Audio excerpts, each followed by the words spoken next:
Gaby es egresada de la UNAM, de la Facultad de Arquitectura.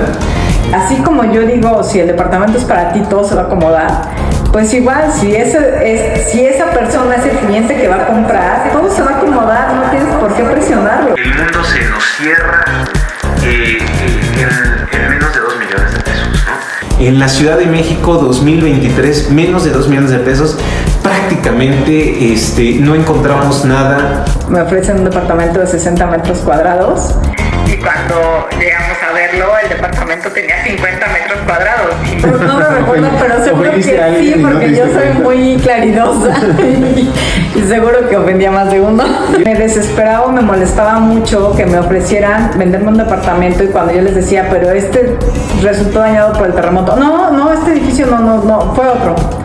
Y entonces diciendo, sí resultó, sí, pero ya lo arreglaron y ya no tiene problema. Pero efectivamente la Ciudad de México es de las ciudades más caras de la República. Y yo no sé, pero alguna vez una persona me dijo que la Ciudad de México está en el precio que está el centro de Madrid. La diferencia es que en Madrid ganan en euros y nosotros ganamos en pesos, claro. El ingeniero Luis Barragán, y él decía que todas las habitaciones tenían que tener una ventana desde la que pudieras ver el cielo azul, un muro y un árbol. Esta parte de comunidad que se desarrolla a tu alrededor, ¿no? Más diría yo como de barrio, que al final vivimos en una ciudad que cada vez tiene menos eso, o sea, claro, sí cada vez conoces menos al vecino, entonces el hecho de poder tener esta parte de barrio donde además todos nos conocemos y de alguna forma todos aportamos a la seguridad de la zona, ¿no? Estatus es un tema ahí. El tener vehículo al final es una cuestión de estatus. El carro se está volviendo una parte cada vez menos necesaria dentro de la movilidad de la ciudad, dentro de la ciudad en sí. Son unas características que un arquitecto con experiencia suele pedir, ¿no? Pues para mí es lo mínimo habitable. ¿No? O sea, no sé si sea porque soy arquitecta con experiencia o porque yo crecí en un departamento con esas características. Esto es ¿Se vende o se renta? Buenas tardes a todos, buenas noches, buenos días, lo que nos estén diciendo, lo que nos estén viendo el día de hoy. Pues nada más estamos aquí en nuestra invitada Gabriela Saldaña. Yo les quería comentar un poquito de Gaby antes de que empecemos el podcast, ¿no? De Tribe Labs. Estamos aquí en el podcast de Se vende o se renta. Un poco la historia de Gaby Saldaña. Gaby es egresada de la UNAM, de la Facultad de Arquitectura. Y más o menos empiezas tu vida laboral desde bien temprano, desde el 98, Gaby. Yo no había nacido en ese año y tú ya estabas trabajando, ¿no? Empiezas en Casas Geo como residente de obra y te dedicas a temas de acabado. Después, para el 2008, ya tienes un puesto de supervisión de obra, donde ves presupuestos y cotizaciones, ¿no? Y empiezas la supervisión técnica. También vimos que en el 2011 empiezas con Martos Habitat, ¿no? Que es Marnos, perdón. Que en la supervisión de obra, y ahí te vuelves residente, pero era de obra civil, o sea, eres de estas arquitectas que les gustaba de veras estar en obra y estar lidiando con albañiles, ¿no? De esas historias de albañiles vamos a platicar después. Te quedas 6 años ahí y después en el 2017 empiezas como superintendente de la construcción. Pasas en Ex Hacienda de Cuapa, por Joy Coyoacán, pasas por bastante lugares bien importantes. Y después en el 2020 pues tenemos el privilegio de tenerte en Tribe Labs y eres parte de la casa, ¿no? Como sabes, parte de lo que tenemos que hacer es empezar a tener esta identidad dentro de Tribe, entonces te entregamos los lentes para que empecemos el podcast y de ahí vamos a empezar a platicar contigo un poquito del tema que vamos a platicar el día de hoy, ¿no? Entonces yo te quiero agradecer de corazón muchísimo que hayas venido, que quieras estar con nosotros en este podcast, ¿no? En esta locura que estamos desarrollando. Todo para querer ayudar y poder dar las mejores prácticas en el mercado y lo que mejor tenemos, ¿no?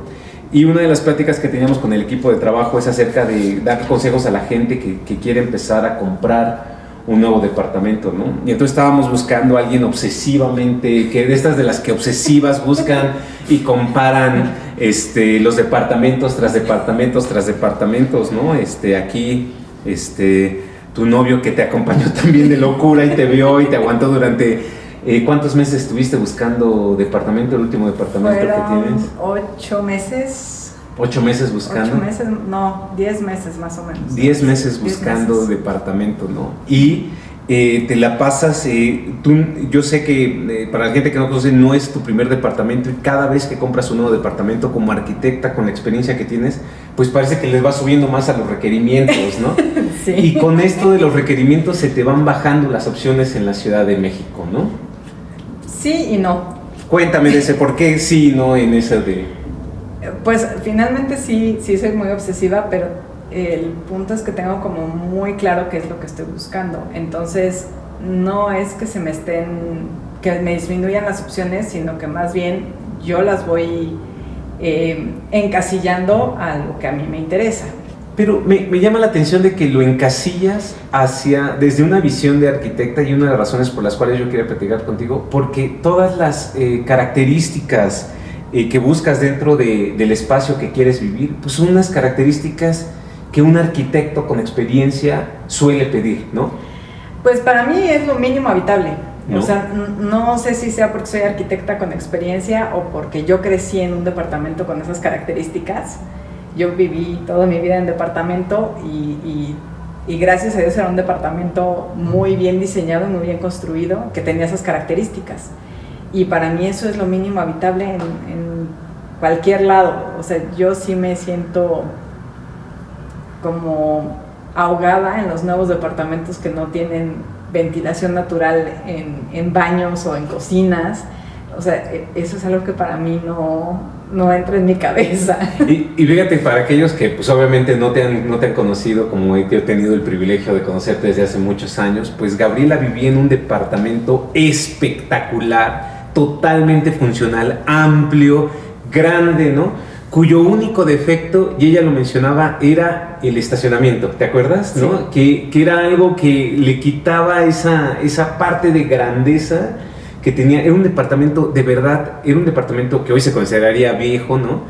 Pero era un departamento espectacularmente grande, los espacios gigantescos y el tema de que te estorbaran los vecinos, ¿no? Sí. Y sin embargo, no es algo, o no sé qué tanto el estacionamiento es una de las características que tú buscas, o de las cuestiones que más cuidas cuando vas a ver un nuevo departamento. Pues es algo que idealmente sí busco, pero no es lo más importante. Finalmente vivimos en una ciudad que está cambiando mucho, gracias a Dios. La movilidad de la Ciudad de México está cambiando y yo creo que sí se está dirigiendo un poco más al uso de la bicicleta por un lado y por otro lado al uso del transporte público, como sucede en muchas ciudades fuera de la Ciudad de México, bueno, fuera del país. Sí, claro. Tenemos Nueva York, tenemos, bueno, prácticamente todas las ciudades de Europa, donde realmente la movilidad del vehículo es prácticamente nula porque los espacios no lo permiten. Claro. Porque el tráfico no lo permite, porque no hay lugares para estacionarse, porque uno termina pagando un dineral de estacionamiento. Entonces creo que un poco la Ciudad de México se está dirigiendo a eso, a limitar el uso de vehículos particulares.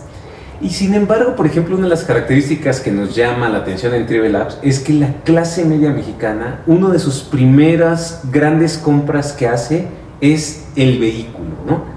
Entonces, ¿cómo concilias esos dos datos, ¿no? Una, que ves una urbe más cosmopolita, ¿no? Mucho más dirigida hacia el transporte público, y una clase media fortalecida que quiere seguir comprando vehículos, ¿no? Estatus. ¿Estatus? Es Sí, un tema ahí. El tener vehículo al final es una cuestión de estatus. Y mira, yo te lo voy a decir, yo siempre he tenido vehículo, prácticamente siempre, pero una de las cosas que a mí me ha tocado ver es que la gente muchas veces tiene vehículo y no lo usa porque no es práctico. A mí me tocó trabajar en el centro de la ciudad en alguna época, en Claro. Reforma, y dejaba el carro estacionado en mi casa y me iba en metro porque era muchísimo más cómodo, muchísimo más económico, muchísimo más rápido moverme en metro hacia el centro de la ciudad o hacia Reforma que utilizar el carro. Entonces, al final se vuelve una cuestión de estatus. Mientras más podamos acercarnos a nuestro lugar de trabajo, o ahora a raíz de la pandemia que mucha gente trabaja desde casa, ya el vehículo se vuelve obsoleto. Muchísima gente ahora hace home office y tiene su carro estacionado desde hace 3 años en su garage y lo saca 1 o 2 veces a la semana. Claro. Entonces, ahí es donde te das cuenta que realmente el carro se está volviendo una parte cada vez menos necesaria dentro de de la movilidad de la ciudad dentro de la ciudad en sí. Y es cierto lo que mencionas, pero también quiero ver que algunas de las personas, especialmente de los que se acercan con nosotros y nos dan de los requerimientos, siempre nos piden los requerimientos. Número de habitaciones tiene que ser el mínimo número de estacionamientos que tienes. ¿Cómo ves esa relación de habitaciones con número de estacionamientos? Porque es lo que actualmente se usa. Okay. Pero digo, yo creo que cada vez más la ciudad se mueve a disminuir el uso del vehículo por practicidad. Seguimos viviendo en una ciudad que es eminentemente clase mediera y entonces finalmente la gente tiene el vehículo, aunque cada vez lo utiliza menos. O sea, no estoy diciendo que ya estemos en ese punto, digo que nos dirigimos hacia allá. Ya lo veo. Y entonces, y eso mismo ya lo está manejando, se está manejando a nivel reglamentos, se está manejando a nivel políticas. Tú ves actualmente el reglamento de construcción, antes te exigía tener dos lugares de estacionamiento para un departamento de dos habitaciones. Ya no te lo exige, cada vez te exige menos lugares de estacionamiento. Las políticas de la ciudad cada vez están beneficiando menos al vehículo particular y buscando más la creación de ciclovías, buscando más el uso de transporte público, que el transporte público sigue siendo de muy mala calidad en algunos casos, sí, claro. Sigue siendo escaso, pero finalmente creo que es hacia allá, hacia donde nos movemos. No hemos llegado, pero hacia allá vamos. Para allá vamos.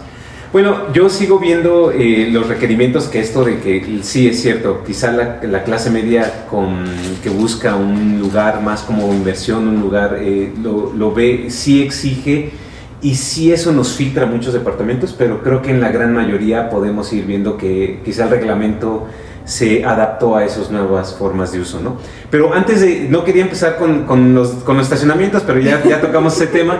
Pero yo lo que quería también era que le describieras a alguien con tu experiencia, a alguien que después, que ha visto y quizá ha sido la persona que más ha utilizado la herramienta de Terrible Labs para evaluar y comparar los diferentes departamentos. Creo que en un periodo de 12 meses evaluaste alrededor de 932 departamentos, ¿no? Que era una barbaridad, ¿no? Que teníamos, ¿no? de números, que fue un número aproximado que saqué porque ya algunos ya hasta tenías el ojo de verlos y no, esto está malísimo y nos vamos. Y después de 932 departamentos te compras uno. Quiero que le digas a la gente, una persona con tu experiencia, después de llevar, pues desde que alguien que trabaja en cuestiones de arquitectura desde el 98, ¿no? ¿Qué tipo de características tú les pedías a la gente que te decía, oye, yo te ayudo a conseguir un departamento? ¿Qué características les pedías? Pues de entrada eran dos recámaras, 2 baños, ventilación natural en todas las áreas, ventilación natural en baños, ventilación natural en cocina, en recámaras por supuesto, área de lavado, estancia amplia, estacionamientos. Originalmente yo buscaba que tuviera un balcón o terraza o patio y la verdad es que yo veía eso un poco ya como un lujo, ¿no? Sí, un poco como un lujo. Y luego, bueno, pues ya yéndonos a la ubicación, pues tenía muy claro que quería que fuera Delegación Benito Juárez o el norte de la Delegación Coyoacán, que ya yéndonos a cuestiones muchísimo más específicas, pues tener un parque cercano, tener gimnasios o tener lugares donde puedas hacer ejercicio cercanos, tener tiendas de autoservicio, la ubicación era importantísima también para ti. Y finalmente esa ubicación o eso que estoy buscando en ubicación es precisamente lo que comentamos, ¿no? O sea, poder llegar caminando al súper sin necesidad de moverme en carro para ir al súper o para ir al mercado, sin necesidad de moverme en carro para ir al gimnasio o para ir al cine incluso, o sea, que pueda yo ir al lugar que necesite ir sin necesidad de un carro forzosamente, que pueda hacer caminando o en bicicleta o en transporte público, precisamente por eso que comento, o sea, el carro se vuelve, cada vez es un accesorio más caro.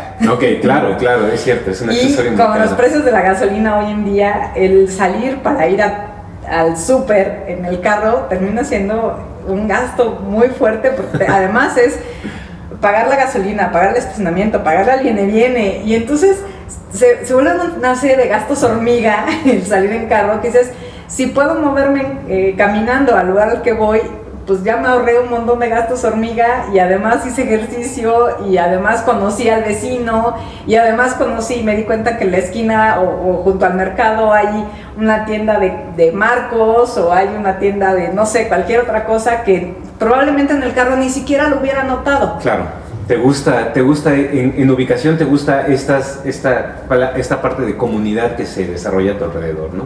Más diría yo como de barrio, que al final vivimos en una ciudad que cada vez tiene menos eso, o sea, claro, sí, cada vez conoces menos al vecino, aun cuando vives en el mismo edificio que los vecinos, sí, claro. Cada vez conoces menos al vecino. Entonces el hecho de poder tener esta parte de barrio donde además todos nos conocemos y de alguna forma todos aportamos a la seguridad de la zona, ¿no? Entonces yo sé que el vecino de enfrente es fulanito, y si algún día veo a alguien merodeando en su casa, pues me asomo o le digo, bueno, ¿usted qué busca? ¿Quién busca?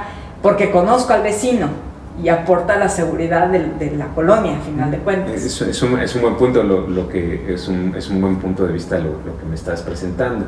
Y yo quiero regresar un tema hacia el departamento, porque me hablas de un espacio donde y eres muy enfática, yo sé, sobre los baños ventilados. Y yo quiero hablar de tus traumas de la infancia, ¿no? Que es un tema que yo quería platicar contigo. ¿Por qué los baños ventilados, y aquellos que vivimos en lugares cuyos baños no están ventilados, ¿no? Pues te doy toda la razón, pero ¿por qué esta obsesión sobre los baños ventilados? Mira, no es un trauma de la infancia realmente. Yo creo que es un trauma de la carrera probablemente. Pero una de las cosas que tiene un baño no ventilado es que se te va la luz y te quedaste completamente a oscuras. Entonces, si se te fue la luz y te estás bañando, ya no sabes ni dónde está el shampoo porque no ves absolutamente nada. Es un buen punto. Entonces, el hecho de que tengas una ventilación natural implica que tienes una iluminación natural, y entonces no requieres de la luz para bañarte. No requieres de un extractor. Cuando te bañas siempre vas a tener vapor en el baño, y el hecho de que requieras de un extractor que además no es suficiente para sacar el vapor del baño, pues no termina siendo agradable, empieza a guardar muchos olores. El baño de por sí tiene muchos olores. Claro, entonces, claro. Eso es lo que a mí no me gusta de un baño sin ventilación. Y también supongo que es lo mismo, un tema de olores para el tema de las cocinas, que también eres obsesiva buscando una cocina.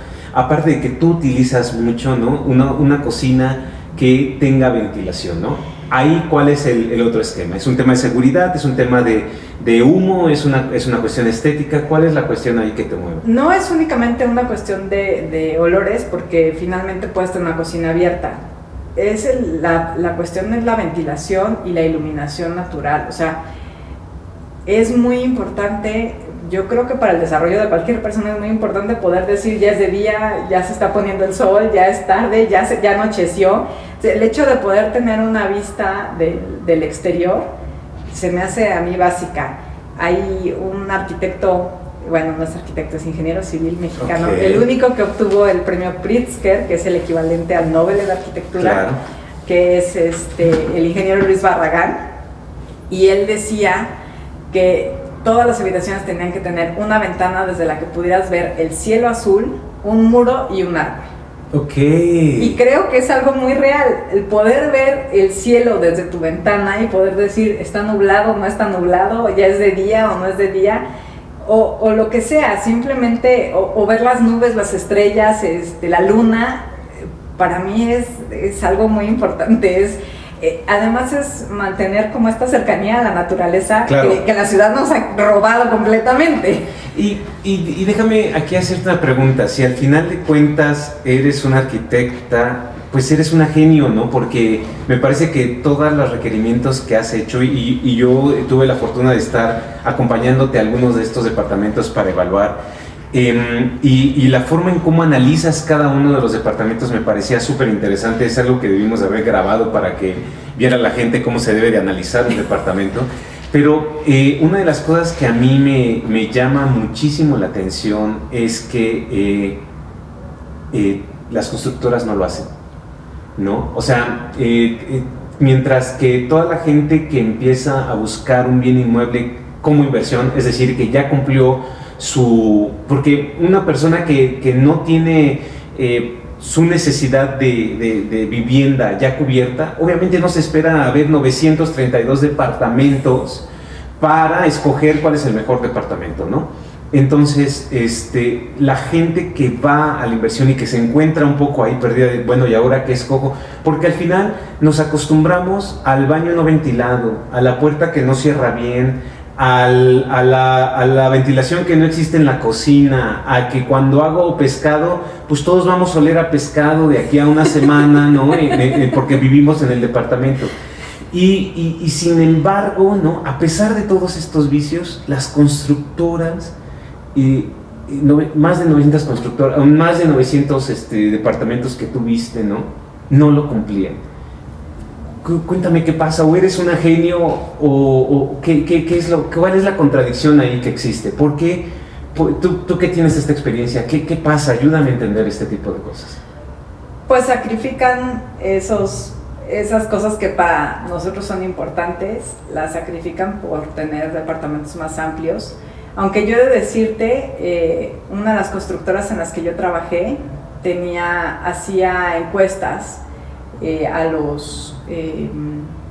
a la gente que compraba departamentos, y ellos se dieron cuenta que una de las exigencias de la gente, o una de las cosas que más criticaba de los proyectos la gente, era no tener baños y cocinas ventiladas. Claro. Entonces empezaron a buscar proyectos donde las cocinas y los baños tuvieran ventilación natural. Pero originalmente los proyectos eran masivos, y entonces sacrificaba la ventilación de esas áreas, la ventilación de las áreas de servicio, la sacrificaban por ganar espacio, por tener más departamentos en una planta, y bueno, por lo que fuera en ese momento. Te diría yo por instalaciones, pero ni siquiera era por una cuestión de costo de instalaciones o de cómo se iba a colocar, sino más bien yo creo que era por ganar espacio y poder meter un departamento más en vez de meter cubos de ventilación, que antiguamente se usaban. Si tú ves, la mayor parte de los edificios construidos hace 45, 50, 60 años, claro, tienen ventilación natural en todas las áreas, en todas las áreas. Y entonces no sé en qué momento nos desviamos y entonces empezaron a construir estas nuevas torres enormes donde no hay ventilación natural en ningún área de servicio, y a veces en las mismas habitaciones no tienes una ventana, ¿no? Claro. Tienen lo que ahora llaman las famosas alcobas, que en realidad es una habitación que no tiene ventanas. Sí, claro. Y quiero señalar algo, porque al final la gente que ha vivido como tú en un departamento que decíamos espectacular durante tu infancia, tu adolescencia, ¿no? tu juventud, y que después te mueves a unos departamentos, sientes ese cambio de calidad de vida, ¿no? Y esta es una de las preguntas, que ¿esto influye realmente en tu calidad de vida? O sea, si ves que si tú vivieras en un lugar que no cumpliera estas condiciones, ¿te sentirías menos contenta, menos feliz con tu vida? Cuéntame, ¿cómo ves eso? Definitivamente. Ok. Definitivamente. Para mí es súper importante la iluminación y la ventilación natural, definitivamente. Y yo creo, nunca lo he vivido, pero yo creo que vivir en un departamento donde estas áreas no están ventiladas naturalmente sí debe ser incluso angustiante, un poco, no sé si soy claustrofóbica, aunque sea, pero sí siento que es un poco angustiante no tener una ventilación natural, una ventana por donde se pueda ver si es de día o es de noche. Este espacio abierto. ¿Puedes repetirme la frase que todas las habitaciones deben de tener? Una ventana desde la que se vea el cielo, un muro y un árbol. Okay. De hecho, la frase completa era un muro de color blanco. Okay. Pero bueno, creo que con ver un muro ya te da bastante ubicación. Yo siento que es un poco eso, como el sentir que estás en un espacio, ¿cómo decir? Que estás en un espacio que no es cerrado, pero al final sabes hasta dónde llega ese espacio, ¿no? Entonces, creo que sí es básico y creo que es una frase extraordinaria. Me parece, no la conocía, me parece muy linda. Si no conoces la casa de Luis Barragán, también te recomiendo. Sí, claro, pero es que es un espacio divino, totalmente, sí. ¿No? Y creo que les queda una invitación a todos los constructores que yo he sostenido, y alguna vez escribí un artículo que insistía sobre algo que las comunidades que vemos de alto valor, no solamente en las ciudades sino globalmente, tienen algo de buen gusto, y el buen gusto es algo que se va desarrollando con la experiencia. Y es algo que cuando lo llegas a desarrollar inmediatamente se nota, ¿no? Logramos notar a la dama que se viste de buen gusto, al caballero que se viste de buen gusto, ¿no? Y a las ciudades y a los espacios y a las comunidades de buen gusto, ¿no? Y creo que ese es un gran fundamento con el cual podemos empezar. Yo quiero volver al número de 932 departamentos para ver, porque recuerdo algo que habíamos platicado, es que la primera vez que compras un departamento, sí, para tu vivienda, me dices, Gil, vi alrededor de 100 departamentos para poder comprar el departamento que yo buscaba, ¿no? Además, también te compras un departamento exquisito, y ahora 9 veces más crece ese número, ¿no? Y encuentras uno. Y aquí te quiero preguntar, la siguiente vez que busques un departamento, ¿vamos a ir por 5,000 vistas? ¿Cómo va a estar esto? ¿Y por qué te tardas tanto? ¿Por qué ese número? Háblame un poquito. Bueno, son varias cosas. Fueron 900 porque tenía yo la ventaja de la aplicación. Ok. Y entonces, justo lo que decías, yo podía evaluar el departamento sin haberlo visto. Más o menos con lo que veía en las fotos, con lo que veía el anuncio, podía dar una evaluación y saber si valía la pena ir a visitarlo o no. Entonces, de entrada, pues, por eso fueron tantos, si no, seguramente hubieran sido menos, porque hubiera ido a visitar los que hubiera podido físicamente ir a visitar, que finalmente, de todos modos, creo que sí visité como 80 departamentos o alguna cosa así. Una de las cosas que me ha pasado es que de repente paso por lugares muy alejados a mi vida normal y veo y digo, ay, aquí visité un departamento cuando estaba buscando departamento. No, me consta. Pero bueno, pues la cantidad de entrada fue por eso, porque la aplicación me lo permitió. Y bueno, la idea es, pues, encontrar lo que estoy buscando, o sea, claro. Es que se las enamorarte del departamento, ¿verdad? Quizá eso un poco, pero un poco también es yo creo mucho en que cuando algo es para ti, las cosas se acomodan y se dan. Entonces, yo voy viendo y digo, pues este sí me late, este sí me gusta, entonces, pues voy a ver qué es lo que me gusta. Hago una evaluación interna, de decir, ¿qué es lo que me gusta? Realmente este es el departamento que me encanta, y entonces empiezo a evaluar la zona también. Claro. ¿Qué es lo que hay en la zona? Si lo quiero, si me conviene, si cubre mis necesidades, si cubre lo que estoy buscando o no lo cubre. Y con base en eso también voy tomando decisiones. De hecho, en esta ocasión yo había visto un departamento que me gustó mucho. Claro. Ya había presentado una oferta y las cosas no se dieron. Y entonces hubo que soltar y decir, bueno, no se dieron, fue por algo. Seguramente el departamento que a mí me corresponde está en otro lugar. Esa es una buena recomendación para aquellas mujeres obsesivas que se aferran a ese departamento. Es una buena recomendación. Y de hecho me sucedió ya en una ocasión, y ahora volvió a suceder, que yo encontré el departamento que finalmente compré, hice la oferta. Y el día que firmé escrituras, la persona que me vendió me dijo, 15 minutos después que tú, llegó otra oferta. Si te hubieras esperado 15 minutos, no te quedas con el departamento. ¿No habrá sido una estrategia de venta o era específica? No, me lo dijo ya que estábamos firmando escrituras, no fue antes. Entonces no fue estrategia de venta. De hecho, me enseñó el WhatsApp, el mensaje, en donde me mandaron la segunda oferta. Y me dijo, mira, o sea, fue una diferencia de 15 minutos entre la oferta que tú hiciste y la segunda oferta.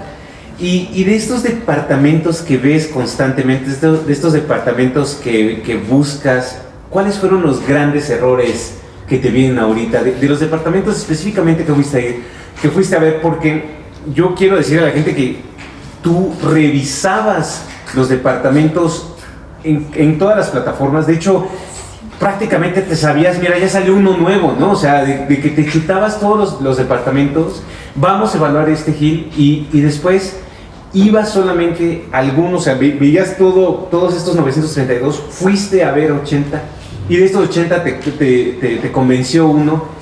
¿Qué errores tenían comúnmente estos 80? ¿Por qué no te fuiste tan fácil en estos? Primero quiero hablar de la gran burbuja de los 900 departamentos que revisaste, y luego quiero hablar de los que fuiste a ver, cuáles fueron de los errores. Primero empecemos por el general. ¿Cuál es el error de por qué ni siquiera te motivaba a ir a ver los departamentos? ¿Eran malas fotos? ¿Era mala información? ¿Cuál era la clave ahí? En muchos casos eran malas fotos. Okay. Las fotos y el anuncio en general no te daba suficiente información. Ok. Entonces dices, bueno, no, lo que veo no me llama la atención. Claro. Muchos otros era la ventilación. O sea, para mí era muy importante la ventilación en baños, y cuando no tenían baños ventilados, definitivamente era un no. En muchos casos fue el número de baños, que solamente tuvieran un baño. Bueno, hay dos cosas en las que yo me fijaba, no sé si por mi formación o de formación o por, o sea, algo general, pero el departamento que yo finalmente compré solo tiene un baño. Ok. Pero tiene la ventaja de que le puedo hacer un segundo baño. Le puedes ampliar, sí, y es algo de lo que me has hablado. Los demás departamentos no tenía yo posibilidad de hacer una modificación de esas. Entonces, pues quedaban descartados porque tiene solo un baño y no hay forma de ponerle un segundo baño. Entonces, en automático quedaba descartado. O la cocina no tenía ventilación. O eran cocinas. Hubo departamentos que fui a ver. Hubo un departamento en particular que a mí me dejó un trauma. El departamento era muy bonito. Tenía 3 balcones. Tenía unas habitaciones amplísimas, unos baños súper cómodos. En una de las habitaciones tenía un closet, la recámara principal tenía un closet espectacular. Y la cocina parecía un closet. Ya. Entonces, llegó un momento que dije, ni siquiera me cabe el refri en la cocina. Claro, claro. No hay forma, porque estaba el fregadero y la estufa, y ya no cabía nada más. Era de verdad como un closet. Y el departamento era un departamento... debe haber tenido 78 metros cuadrados, una cocina, no era un departamento pequeño. O sea, las cocinas europeas no es lo que es para el estilo mexicano. Mira, si vas a comprar un departamento de 40 metros cuadrados, pues entiendo que la cocina sea de ese tamaño. Pero si estás comprando un departamento de 75 metros cuadrados o de 80 metros cuadrados, no me cabe en la cabeza que la cocina sea de ese tamaño. Claro. Y yo tuve una cocina de ese tamaño. Yo viví en un departamento de 28 metros cuadrados. Y mi cocina era así, pero correspondía al tamaño del departamento. Pero cuando tienes un departamento de 80 metros cuadrados, pues la cocina debe corresponder al tamaño del departamento. Claro. Y de los departamentos que vas y ves, o sea, de aquellos que proporcionaron suficiente información, te dieron los espacios como tú querías, ¿en alguno de ellos te sentiste engañada? O sea, en alguno dijiste, es como una cita de Tinder donde pues realmente no te ves tan guapo como estás en tus fotos. Yo creo que sí. Ahorita no recuerdo con claridad. Hubo uno. No recuerdo si es en particular, que creo que lo fui a ver contigo. Que era... La estancia era una cosa ridícula. Claro que lo recuerdo. Sí.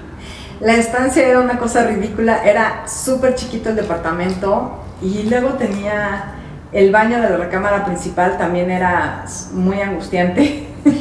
Tenía varios detalles. La cocina no era chiquita, la cocina estaba bastante amplia, pero los baños y la estancia sí eran una cosa bastante ridícula. Y bueno, al final también era un edificio que tenía 60 y tantos departamentos y tenía todos los coches en elevador. Entonces también se volvía ahí una cosa muy complicada. Y la otra es, también en algún caso lo recuerdo, eran mantenimientos muy altos. Ya. Hubo un departamento en particular que me gustó mucho en fotos, me gustó mucho el anuncio, y pregunté yo el mantenimiento. Era un edificio que tenía 8 departamentos, 9 departamentos, y el mantenimiento era de 3,000 pesos mensuales. Ok. Y no tenía ninguna amenidad. Sí, entonces, para mí era exagerado. Dije, pues es una renta y al final no tienes nada. ¿Por qué estás pagando una renta de ese tamaño? Claro. Y también aquí, de los departamentos también que vas a ver y de los graves errores, yo quiero enfocarme también en los vendedores que te cruzas, ¿no? y lo quiero decir porque varias veces me dijiste que querías matar a varios de ellos, ¿no? ¿Cuál es uno de los errores que cometen estos vendedores que te ofrecen? ¿Cómo ves a los vendedores que te ofrecen los bienes inmuebles en la Ciudad de México? Hay una empresa en particular que tiene pésimamente capacitados a sus vendedores. Casi todas, pero bueno. Bueno, pero esta en particular, los vendedores están como, yo no sé si tienen comisión por visitas, pero te acosan para que vayas a hacer una visita. Y me pasaba que me hablaban por teléfono para decirme, tengo un departamento, ¿quiere que le agende una cita para el sábado? Pero ¿cuál es el departamento? ¿Dónde está? ¿Cuáles son las características del departamento? Claro. Pero quiero una visita para el sábado. O sea, pero quiero saber cuáles son las características del departamento, qué es lo que me estás ofreciendo, para ver si por lo menos me interesa. Claro.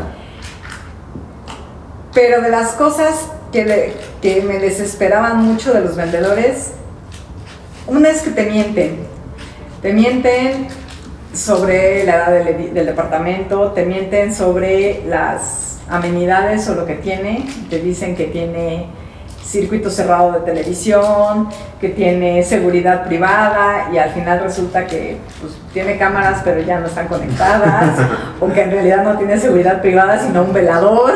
Claro. O incluso me llegó a pasar que decían que el mantenimiento era un monto y en realidad resultaba que era otro monto muy diferente. Te mienten sobre la edad de los departamentos o de los edificios. Una cosa también que me molestó mucho es que yo vivo en la Benito Juárez, y yo estuve en la Benito Juárez cuando el terremoto, y tengo muy claro cuáles fueron los edificios dañados. Claro. Y además yo obsesivamente tengo un documento que indica cuáles fueron los edificios dañados dentro de toda la ciudad. Claro, lo hemos compartido ese. Y me desesperaba, me molestaba mucho que me ofrecieran venderme un departamento, y cuando yo les decía, pero este resultó dañado por el terremoto. No, este edificio no, fue otro. Y entonces cuando decían, no, sí resultó. Sí, pero ya lo arreglaron y ya no tiene problema. Pues sí, pero de inicio te dije que el edificio quedó dañado. ¿Por qué me tienes que mentir en eso? Y si me estás mintiendo en eso, ¿en qué más me estás mintiendo? Entonces... Y yo creo que como vendedores de bienes raíces, creo que se vale decir no sé. Claro. E informarse de esto. ¿Esto es algo que tú con tu experiencia les pasarías más que te digan, no, esto no pasó, ¿no? Recuerdo un caso, ¿te acuerdas que nos mintieron en el número de pisos? ¿Recuerdas? Claro. ¿No? Sí, por supuesto. Fuimos y visitamos un departamento y le preguntas, oye, ¿cuántos pisos? Nos dijeron 6 pisos, y salimos y contamos 8 pisos. Sí, ¿no? 8 pisos, ¿no? O sea, cosas así que te parecían de güey, nada más hay que salirse y contar los pisos, ¿no? O nos dijeron, en ese mismo nos dijeron que eran mucho menos departamentos. Claro, ¿no? Y en la primera, así, bueno, pero no me cuadra, ¿no? Sí. Se vale decir, no sé, déjame revisarlo. De hecho, a mí me tocó en muchos casos, porque al final, obsesiva como soy, yo pregunto un montón de cosas. Claro. Entonces, yo les preguntaba, por ejemplo, ¿tienen tinacos de asbesto? Y normalmente el vendedor no tiene ni idea de eso. Claro. Y entonces me decía, no sé, déjame le pregunto al dueño. Y entonces después bien, ¿no? me decía, fíjate que el dueño me está diciendo que no, que ya se le cambió y que tiene un tinaco Rotoplas. O me está diciendo el dueño que sí tiene de asbesto, o que tiene un tanque de concreto, o sea... Pero al final la persona se tomó la molestia de investigarlo, y pues es preferible eso a que te digan, no, tiene Rotoplas, y resulta que no tiene Rotoplas, que lo que tiene es un tinaco de asbesto, claro, que al final vas a tener que cambiar. Claro, totalmente, ¿no? Y fíjate que eso me recuerda una anécdota que nos contaba un director comercial que tuvimos, ¿no? Que también no voy a decir la empresa, pero... básicamente se acercó y me decía, es que tenemos que vender estos departamentos. Es que son unos departamentos de mierda, discúlpame, ¿no? O sea, son muy malos, ¿no? Me dice, pues es que ni modo de que los tire, ¿no? Le digo, no, está bien, véndelos, simplemente no los vendas a mi gente. y esto les parecía como ofensivo, lo toman como una cuestión como personal. ¿Te llegó a tocar ver alguna vendedora que creía que ella había construido los departamentos y que la ofendías cuando criticabas los departamentos o algo así? ¿Alguna experiencia así? Ay, seguro que sí, no lo recuerdo, pero seguro que sí, porque yo soy muy claridosa y seguro que ofendía más de uno. Yo quiero también contar aquí cuando Gaby de repente entraba y les decía, ¿sabes? Mira, yo hubiera hecho esto, y Gaby, cobramos por eso generalmente, pero bueno. O cuando entraba y les decía, esto es horrible, sí, ¿cómo lo pretenden vender? Sí, la cara del vendedor se volteaba del otro lado, ¿no? Oye Gaby, pues esto es parte del primer podcast, ¿no? que queríamos hacer. Yo creo que quiero hacer un resumen al final, más que nada de todos los aprendizajes que tuviste con la compra de este nuevo departamento, del cual te felicito mucho, ¿no? Y especialmente quería tocar 3 cosas, ¿no? Ya tocamos a los vendedores, ¿no? Que es, ¿qué recomendación les das a los vendedores que están ahí? Porque sí es cierto que hay empresas que forman muy poco a los vendedores. Yo también quiero decir, pues, o sea, sí hay una responsabilidad de la empresa, pero también hay una responsabilidad del vendedor un poco de escuchar de vez en cuando una crítica de un cliente, ¿no? Una crítica constructiva como la que tú siempre has dado, ¿no? ¿Y qué les dirías? ¿Qué recomendación le das, por ejemplo, al vendedor ¿no? O sea, no seas mentiroso. ¿Qué recomendación? Pues de entrada no mentir, es preferible decir no lo sé, lo voy a investigar. Segunda, que se capaciten. O sea, el hecho de que un vendedor, y me pasó en un departamento, me ofrecen un departamento de 60 metros cuadrados, y cuando llegamos a verlo, el departamento tenía 50 metros cuadrados. Y yo le digo al vendedor, esto no tiene 60 metros cuadrados ni de chiste. Y me dice, no, por supuesto que tiene 60. Y digo, es que no hay manera de que tenga 60 metros, tiene 50. Y entonces se ponen a revisar y sí, es que son 60 con la bodega que está en el sótano y con el cajón de estacionamiento o sea, no es posible que estás vendiendo un departamento y que ni siquiera sepas cuánto mide el departamento que estás vendiendo. Entonces, pues capacítense, infórmense. Por supuesto, no mientan y no presionen al cliente. Es horrible, y también me sucedió que me empezaron a presionar en un departamento que me interesaba porque a fuerza querían que yo comprara con crédito. Y gran punto. ¿Por qué? Gran punto ese. Entonces, no tienen por qué presionar al cliente. Pues, así como yo digo, si el departamento es para ti, todo se va a acomodar. Pues igual, si esa persona es el cliente que va a comprar, todo se va a acomodar, no tienes por qué presionarlo. Claro. Y creo que también tiene que ver, y esto quizá también una crítica a algunas de las empresas que están ahí, ¿no? Agresivas de las inmobiliarias, que quizás son una de las métricas por las cuales también los miden, ¿no? O sea, también no quiero dejar toda la responsabilidad en el vendedor, sino en muchas de las empresas, como dices, ¿no? Les dan la crítica de que pues tienes que tener tal número de visitas, no hay una métrica sobre la opinión del cliente, la evaluación, cómo tenerlo feliz. Es más complicado, ¿no? Pero bueno, también algunas empresas no deberían de cuidar bien sus KPIs, ¿no? Que les ponen también a los vendedores. Y otra cosa que quería tocar, el segundo tema, es el tema de precio. Porque es cierto que cuando va bajando tu presupuesto en la Ciudad de México, va bajando la calidad, ¿no? Una estadística que nosotros guardamos en Treble Labs es que ya no agarramos departamentos que tienen cierta calidad, ¿no? Dentro de los esquemas que nosotros hemos establecido como calidad, ¿no? Que se parecen mucho a tú eres gran parte y gran influencia sobre esas métricas que le pusimos a los departamentos. Y una de las cosas que nos encontramos es que el mundo se nos cierra en menos de 2 millones de pesos, ¿no? En la Ciudad de México 2023, menos de 2 millones de pesos, prácticamente no encontramos nada.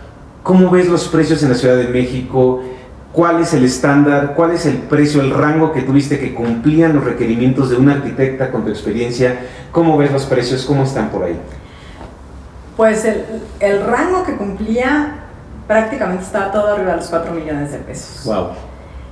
Realmente en menos de ese presupuesto era muy difícil encontrar departamentos que cumplieran, bueno, de entrada con metros cuadrados. Ahora, el problema con muchos de los departamentos que se llegan a encontrar en menos de ese precio, digamos entre los 2 y los 3 millones de pesos, es que son departamentos que no cuentan con lugar de estacionamiento, claro, que están muy descuidados, que tienen más de 70 años, que en muchos casos el edificio parece que no se le hubiera dado mantenimiento en los 70 años que tiene, ¿no? Y entonces son los que cumplen con ese presupuesto, pero eso implica que vas a tener que hacer una remodelación inmediata. Entonces al final vas a tener que tener el presupuesto de un departamento de un mayor precio para poder comprar ese departamento, arreglarlo y habitarlo. Y no tengo un punto de comparación real para decirte si están caros o baratos, pero efectivamente la Ciudad de México es de las ciudades más caras de la República, y yo no sé, pero alguna vez una persona me dijo que la Ciudad de México está en el precio que está el centro de Madrid. Sí, hay lugares. Entonces, que superamos al centro de Madrid, claro. Y digo, la diferencia es que en Madrid ganan en euros y nosotros ganamos en pesos. Claro, pero somos más guapos, entonces no es cierto. Y un tema ahí, ¿cuál es el rango donde a ti se te empiezan a abrir con tus exigencias, ¿no? Con tu experiencia como arquitecta? ¿Dónde empezó realmente a abrirse el mercado de los bienes raíces en la Ciudad de México para alguien con tus exigencias?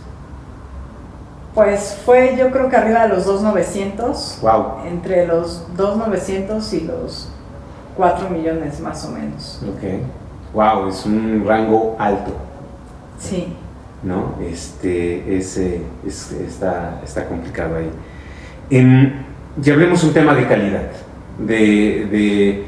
Y sin embargo, junto este dinero y logro vivir dentro de la ciudad, ¿qué tanta calidad me dan esos 2.9 a 4 millones de pesos? Pues de entrada, no vas a poder comprar un departamento que sea nuevo. Ok. Porque los departamentos nuevos están arriba de los 3 millones de pesos. Con la calidad que buscas, ¿no? Porque sí hemos encontrado departamentos baratos, sí, pero no con la calidad que tú buscas. Sí, bueno, ese es otro punto, que ya los departamentos nuevos, la mayoría son muros de tabla roca, son acabados, pues si buscas acabados de calidad van a estar definitivamente arriba de ese rango, pero la mayoría van a ser muros de tabla roca y con acabados muy económicos, aunque te digan lo contrario. Claro. Entonces, pues sí, o sea, al final yo no estaba buscando un departamento nuevo, que esa fue una ventaja, pero si lo que estás buscando es un departamento que tenga menos de 10 años, sí va a ser un problema porque el presupuesto es mucho más elevado, sí se eleva el presupuesto. Claro. Gaby, yo quiero que veas a la cámara que tienes ahí y que le digas a la gente que está comprando un bien inmueble y que quiere tener la calidad que tú buscas con tu experiencia, ¿qué recomendación le das para cerrar este podcast? Pues de entrada que tengan muy claro exactamente qué es lo que están buscando, no únicamente en el departamento, sino en general, en ubicación, en número de recámaras, en ventilación. Yo alguna vez recibí el consejo o la recomendación de que cuando buscaba un departamento, primero empezara por definir exactamente el departamento que quería, incluso dibujar el departamento de mis sueños, y entonces empezar a buscarlo. Y no llegué a dibujarlo, pero cuando defines así exactamente qué es lo que estás buscando con la ubicación y con todo, es mucho más fácil enfocarte a lo que realmente quieres y encontrar lo que estás buscando. ¿Se frustra uno al buscar departamento? Si eres tan obsesivo como yo, sí. Okay. ¿Qué trabajaste ahí para que no te frustraras tanto? Bueno, pues yo creo que es en parte la carrera que tengo, que siempre me gusta chismear y conocer departamentos nuevos, aunque no me gusten en lo absoluto. Y al final de todos los departamentos aprendes. aprendes de ver lo que está mal, se aprende mucho más de lo que está mal que de lo que está bien, pero bueno, cada espacio que conoces aprendes algo y a veces dices, esto lo voy a replicar, y a veces dices, esto en mi vida lo quiero volver a ver. Claro. Entonces, pues sí, te frustras, pero también aprendes mucho y es un poco también el chisme de ir y conocer lugares. Claro. Un último comentario, Gaby, ¿qué nos faltó preguntarte? ¿Qué más querías decirnos? No lo sé. Bueno, lo vamos a esperar para la segunda vez que nos vas a volver a visitarnos aquí en el podcast. Con todo gusto, si me invitan. Ay, claro que sí es de la casa, ¿no? Pues gracias al equipo que está ahí atrás, gracias por todos, porque son lo máximo, gracias por el tiempo que nos dieron, gracias a quien nos escucha dentro de los clips y pues esto es Se Vende o Se Renta. Gracias.